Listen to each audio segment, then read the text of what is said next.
My parents and golden child sisters secretly sabotaged my 18th birthday. Left me humiliated and alone, but karma came back to shatter their pride. Hi, people of Reddit. I'm Whitney, an 18-year-old female, and my bully parents are finally getting justice for what they did, and I am happy about it.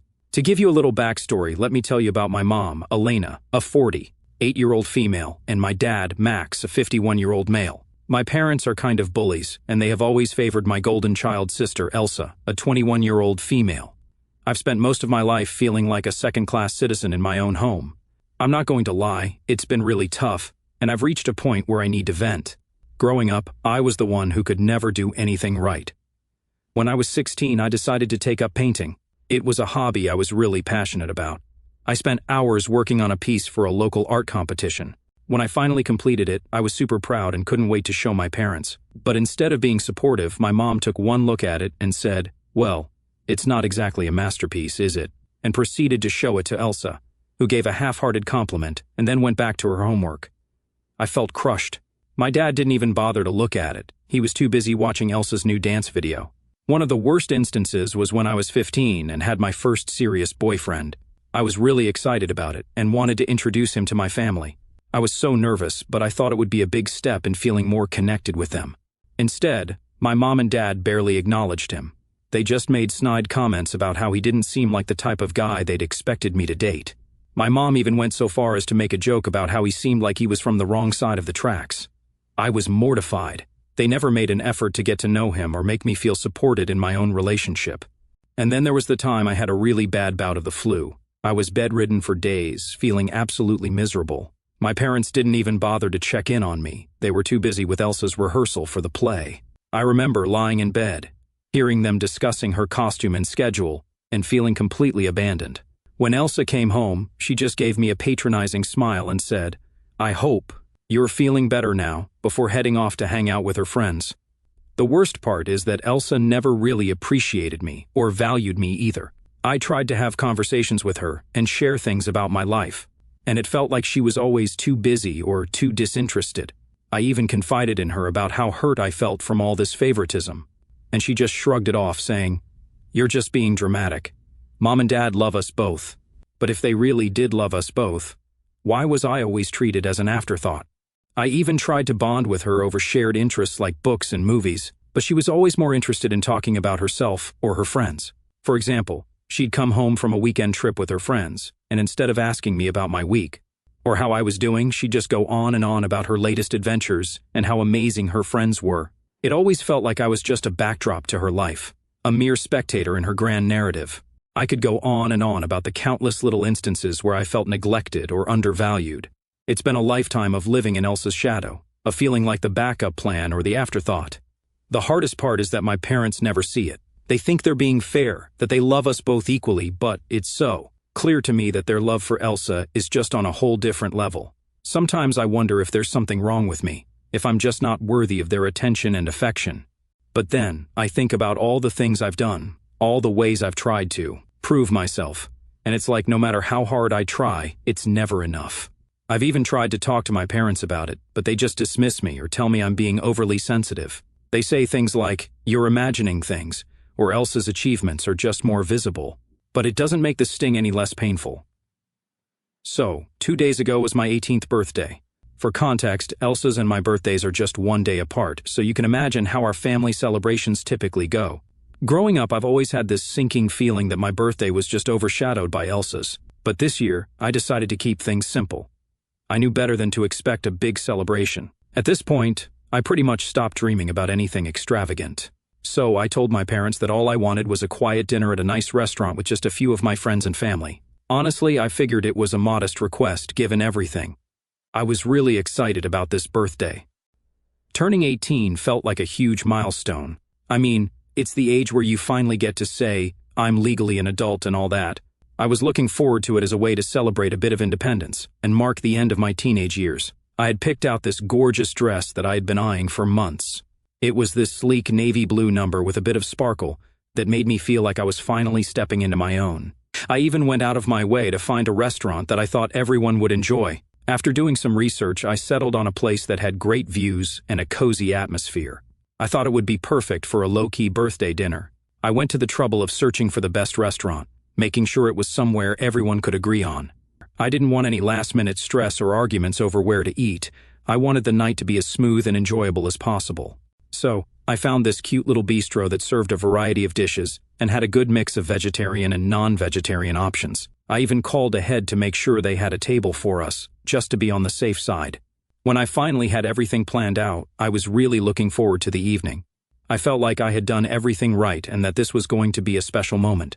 I let my mom know about the restaurant and the time I thought would work best. I said I'd like to start the dinner around 7 in the evening, and she agreed. She even said she'd make sure everyone would be there on time. I was so relieved that at least one part of this whole process seemed to be coming together smoothly. In the days leading up to my birthday, I was buzzing with excitement. I got everything ready, the dress, the shoes, and even a little bit of makeup. I wanted to feel good and look my best for the occasion. I was hoping that this year, despite the usual overshadowing, I could actually enjoy my birthday for once. It was a small personal celebration, but exactly what I wanted. No big parties, no extravagant decorations. Just a nice, intimate dinner with people I care about. I thought this would be a chance for my family to show a little appreciation for me too. It felt like a reasonable expectation, given how little I had asked for. I reached the restaurant at 6:45 and waited outside for 15 minutes because I didn't want to go in early and seem too eager. I figured I'd be polite to give everyone a little leeway to arrive, especially since it was my special day. I wanted to make sure everything was perfect, so I decided to stick to the plan and wait until 7 before going in. When I finally walked inside at 7, hoping to see everyone gathered and ready to celebrate, it was like walking into an empty theater. I was the only one there. The reservation was still in the book, so that was a relief, but the hostess gave me a look of surprise when she saw me standing alone. She kindly led me to my table, which of course was beautifully set and ready, but it felt more like a stage for a solo performance than a cozy dinner with friends and family. The waiter came over almost immediately and asked if I'd like to order something while I waited. I was feeling a bit awkward and didn't want to start eating or drinking alone. So I told him no, that I'd prefer to wait for the rest of my party. He seemed understanding, though I could tell he was a little puzzled by the fact that no one else had arrived. I hoped it was just a matter of a few minutes' delay, maybe some last-minute traffic or people running late. As I sat there, I tried to stay optimistic. I checked my phone a couple of times to see if I'd missed any messages. Maybe someone was stuck in traffic or there was a mix-up with the timing. I kept looking toward the entrance, hoping to see familiar faces walk through the door. The restaurant was starting to fill up with other patrons, and I felt increasingly self-conscious sitting there alone, wearing my special dress with no one to share it with. The minutes dragged on, and I was beginning to feel a knot in my stomach. My excitement from earlier in the day was starting to give way to a mix of anxiety and disappointment. I tried to keep my mind off it by scrolling through my phone or fiddling with my menu. But the reality was starting to sink in. It was past 7:15 and still no sign of anyone. At that point, I began to worry. I didn't want to make a scene or call anyone out, but I couldn't shake the feeling that something was seriously off. I tried to convince myself that maybe everyone was just running exceptionally late, but the minutes kept ticking by with no change. My hopes were dwindling, and I was feeling more and more isolated. By 7:30, I couldn't deny it any longer. It was clear that my family and friends hadn't shown up yet. I started to get a bit emotional, sitting there at my table, feeling like I was the only one who had shown up to their own birthday party. I began to think back on how I had made sure everything was arranged and planned, how I had been excited and looking forward to this night, only to end up waiting alone. I kept telling myself to stay calm and composed, but it was getting harder with each passing minute. When no one showed up after 30 minutes, I started to get really anxious. I decided to call my parents, thinking maybe they were just running late. I called them repeatedly, but no one answered. My heart was racing, and I felt this sinking feeling in my stomach. I knew I needed to figure out what was going on, so I decided to call Elsa, hoping she might have some answers. She picked up on the second ring, and I tried to keep my voice calm, even though I was on the verge of panic. I asked her where everyone was, and she casually mentioned that she was at home. I was completely baffled. I asked her when she was planning to come to the restaurant, and that's when she dropped the bombshell. She said, "Oh, I forgot to tell you, but we had to cancel the party. Mom wasn't feeling well." I was in disbelief. I asked her why no one had told me about the cancellation. I thought maybe there was some sort of miscommunication or a mix-up. Elsa's response was shockingly nonchalant. She said, "I'm sorry, I guess I forgot to let you know." It felt like a punch to the gut. Here I was, dressed up, waiting at the restaurant, and they hadn't even bothered to give me a heads up. I tried to process what she was saying. I asked her if there was any chance they could still make it, if Mom was okay, or if there was some way to salvage the evening. But Elsa's response was cold and dismissive. She said, "I really have to go now," and then she just hung up on me. I was left sitting there, stunned and hurt. I tried to keep my composure, but it was really tough. I felt like I'd put so much effort into planning this evening, and had gotten nothing in return. I looked around the restaurant, trying to keep my tears at bay. I could see families and groups of friends enjoying their meals. It made me feel even more isolated. I was sitting there with no one to talk to, no one to celebrate with. The emptiness of the situation was overwhelming. I was sitting there, feeling pretty miserable, so I decided to order something to eat. I told the waiter that no one was coming and asked if I could move to a smaller table. At this point, I was just trying to make the best of a bad situation. I ordered a simple meal, not really caring much about what I ate, and pulled out my phone to pass the time. As I was scrolling through my feed, trying to distract myself from the growing sadness, I noticed someone walking through the restaurant's entrance. I looked up, and to my shock, it was my grandfather. I hadn't expected him to come, especially since I thought my mom had uninvited everyone. I was genuinely surprised and honestly relieved to see a familiar face. He walked over with a warm smile and said, "Happy birthday." I felt a rush of emotion as he came closer. I stood up and gave him a big hug. It was one of those hugs that you need when everything else feels like it's falling apart. I thanked him for coming, and it felt like a small glimmer of hope in an otherwise bleak evening. He looked around and asked me where everyone else was. Up until that moment, I had been holding back tears, trying to keep it together. But when he asked that simple question, it was like a dam breaking open. I couldn't hold it in any longer. I started crying right there in the middle of the restaurant, my face flushed, and I could feel the tears streaming down. I took a deep breath and tried to explain what had happened between sobs. I told him about how I had arrived early, how no one had shown up, and how Elsa had called to tell me that the party was canceled because Mom wasn't feeling well. I told him how I had been sitting there alone, feeling completely abandoned and forgotten on what was supposed to be my special day. My grandfather listened patiently, and I could see concern in his eyes. He put a comforting hand on my shoulder and told me he was so sorry. He said he didn't know about the cancellation and that he had come as soon as he could. It was clear he felt bad about the situation, and his presence was a much-needed comfort. We chatted as we waited for my food to arrive. He shared some stories from his day and made a few jokes to lift my spirits. It wasn't the lively birthday dinner I had imagined, but his company made it feel a bit more like a celebration. As we talked, I felt a sense of relief. Even though my family had let me down, at least I wasn't completely alone. When the food finally arrived, it was hard to fully enjoy it. The earlier events had left me with a bitter taste, and I found myself picking at my plate more out of habit than hunger. My grandfather, ever the trooper, made sure to keep the conversation light and engaging. He kept me company and made the best of the situation. My grandfather drove me home, and I was still feeling pretty raw from the evening. When we arrived, I just wanted to crawl into my room and shut out the world. I didn't say anything to my parents. I just went straight to my room and closed the door behind me.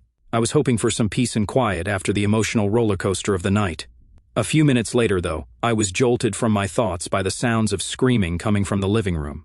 I was a bit startled and worried, so I decided to go downstairs to see what was going on.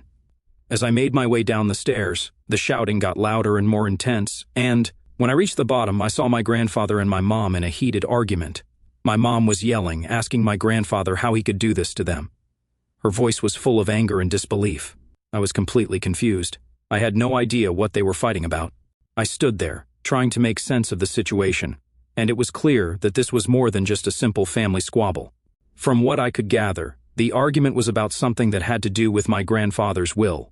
Apparently, my grandfather had promised my mom that he would leave her his house in his will, but now he had decided to change his mind. My grandfather was furious, saying that my mom was still the same entitled brat she had been when she lived with him.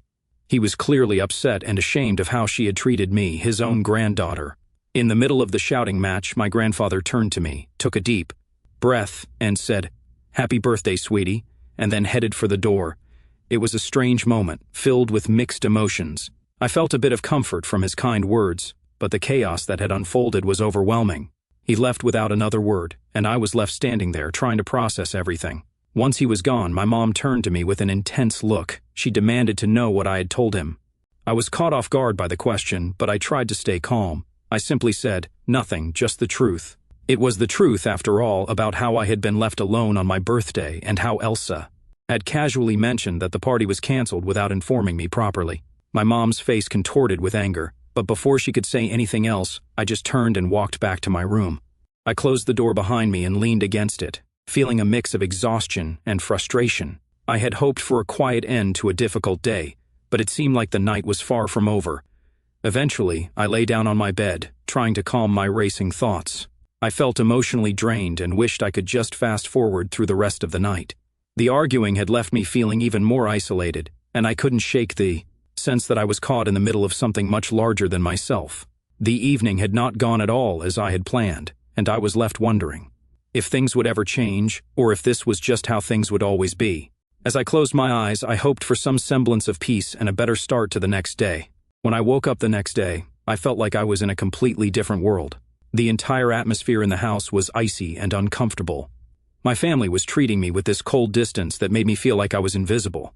It was a stark contrast to the usual chaos and warmth of family interactions. I walked downstairs and immediately noticed that things were already set up for Elsa's birthday. It was like a complete switch had been flipped overnight. My mom was bustling around the kitchen, clearly feeling better, and she was cooking up a storm.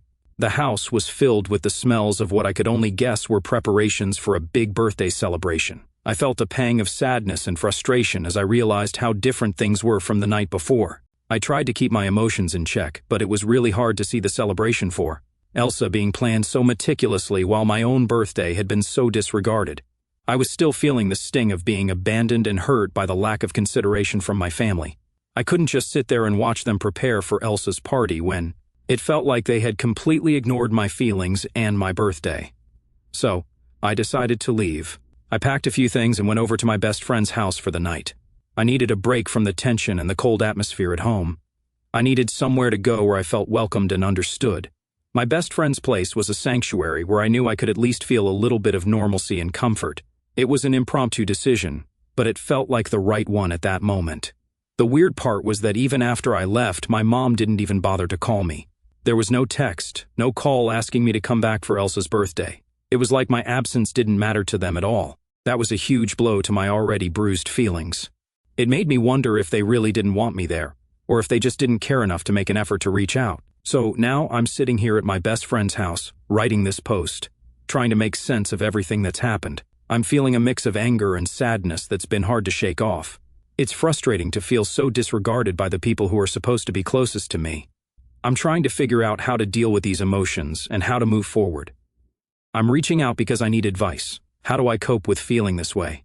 How do I stop being so angry and sad about what's happened? I want to find a way to heal from this and not let it consume me. Any advice or words of encouragement would really mean a lot right now. Thanks for listening to my story. Update 1. Hi everyone, I've got quite the update for you. I've been kicked out of my house. Yeah, it sounds as dramatic as it feels. It's only a few weeks until I'm supposed to head off to college, but apparently, my parents couldn't wait that long. The craziest part? It all started over me not doing the dishes. So, here's how it went down. I hadn't gotten around to doing the dishes one night and my mom completely lost it.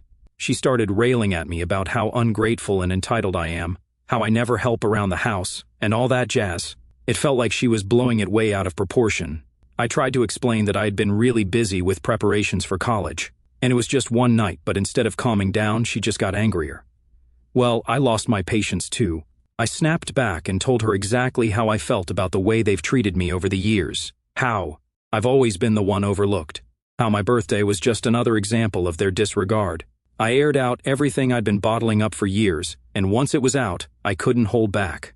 I told her about the emotional distance, the favoritism toward Elsa, and how hurt I felt about everything. As you can imagine, that didn't go over well. Things got really heated and my mom's face turned bright red, and she screamed at me to get out. I was stunned but not surprised. I'd seen this coming for a while now, though I didn't expect it to be triggered by something as mundane as the dishes. I didn't wait around for any more drama. I grabbed a bag, threw in a few essentials, and just left. I didn't even bother with a big goodbye or explanation. I was too upset and needed to get out of there before things got even worse. I told my mom I'd come back for my stuff when I was heading to college, but for now, I needed to be somewhere else. I went straight to my best friend's house. I called her up on the way, hoping she wouldn't mind me crashing there for a bit.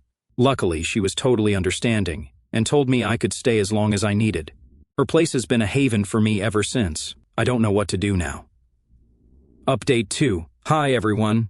I know it's only been a few weeks since my last update, but I figured I should let you all know what's been happening. Honestly, things have been pretty quiet on my end, but there's a bit of news that might interest you. So yesterday, I finally got a chance to talk to my grandfather after the whole drama of being kicked out and everything. I felt like I needed to let him in on what was going on. I called him up and filled him in on the whole messy situation, how I got kicked out, over not doing the dishes, the fight with my mom, and the fallout with my family. His reaction was intense, to say the least. He was absolutely furious when he heard what had happened. He couldn't believe that things had escalated to that point over something as trivial as dishes. But more than that, he was upset that I hadn't reached out to him sooner. He said he would have been more than willing to help me out if I had called him earlier. It was a mix of relief and frustration hearing that. Relief because he was willing to help, but frustration at the timing of everything. We ended up having a pretty long conversation about what had happened and how I was feeling.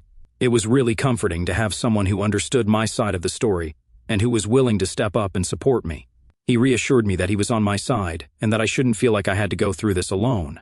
It felt good to know that there was at least one person in my family who was genuinely supportive.